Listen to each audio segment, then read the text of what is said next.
Hello everybody, welcome back to the channel. So today we're going to discuss the second part of the Flying Dragon Legs form.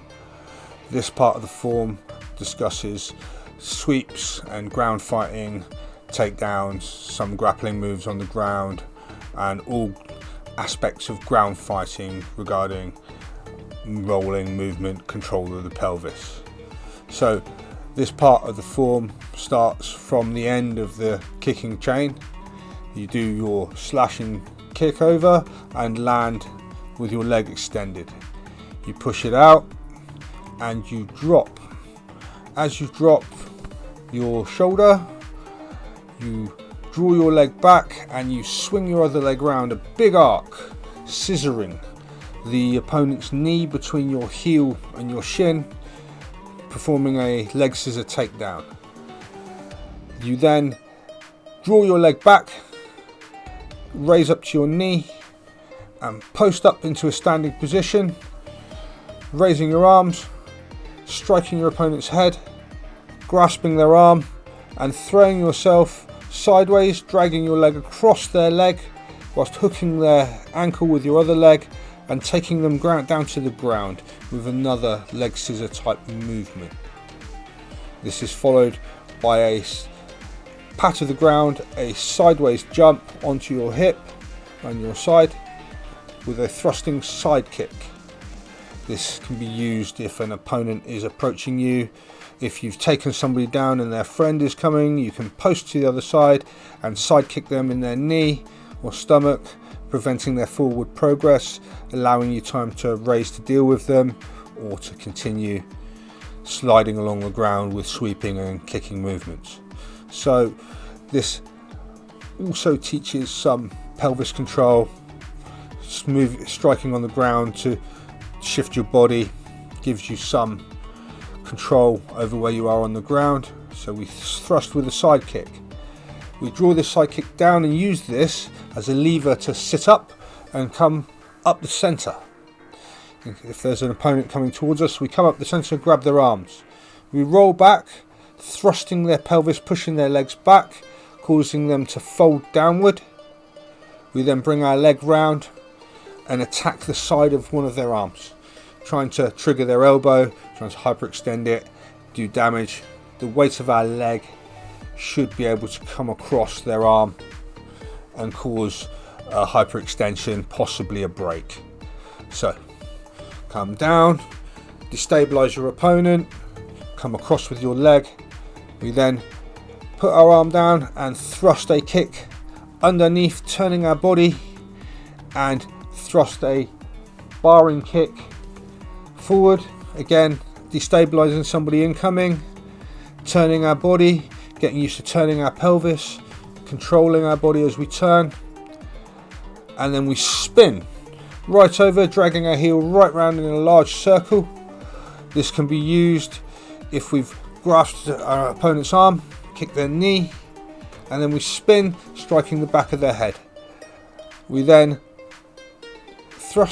spin our legs round a circular pattern, 1, 2, going from our side right round, rolling onto the other side, twisting our hips, and we side kick.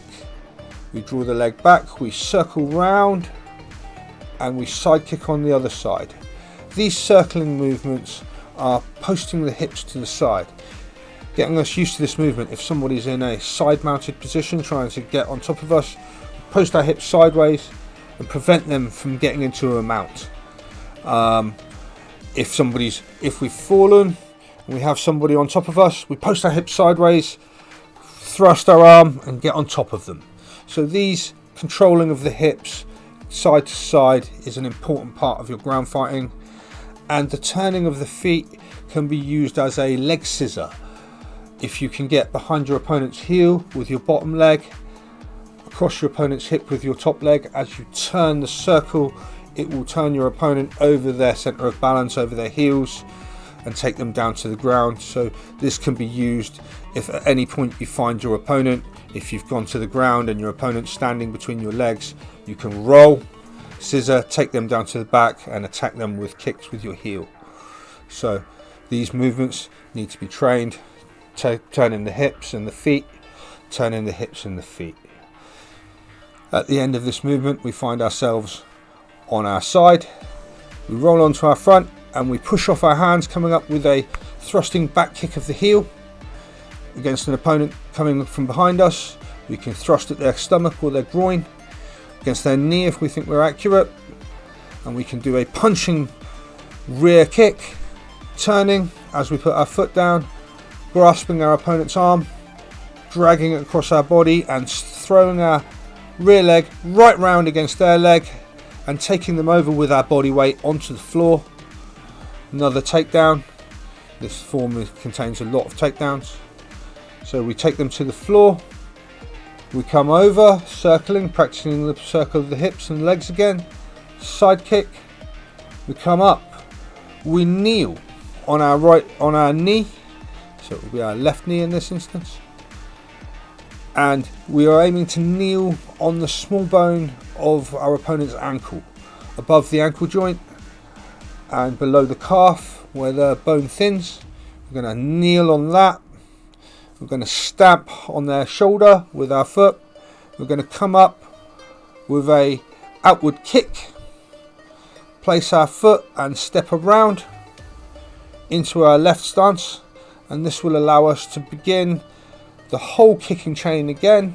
So come across, side kick, hook back, front kick, turn out, stamping kick, place, thrusting kick, place, inside round kick, outside round kick, jump kick, land, side kick, turn and place, stamp, round kick, extend the leg, and then we go into our leg scissor.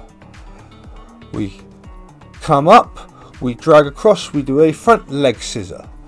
We flip onto our other side, we do a side kick. We rock our foot and come up the center. We grab our opponent's arms and push their hip, come round and break their arm. We put our hands down and push our foot through. We spinning heel kick. We come round one set of leg circle, thrust kick. Second set of leg circle, thrust kick onto our front with a back kick. Grabbing our opponent's arm, spinning with an arm drag takedown. Circle again, side kick onto our knee, onto our foot. Large crescent kick, place the kick down and turn. We're now facing on our right, and we can continue practice with this form infinitely as many times as we want. Classically, we would do it once on the right and once on the left and then bow. But for training purposes, you can perform this as many times as you wish for cardio workout, to practice your ground fighting. This will allow you to increase your mobility and increase the control of your hips. So, thank you for watching, and I will see you in the next one.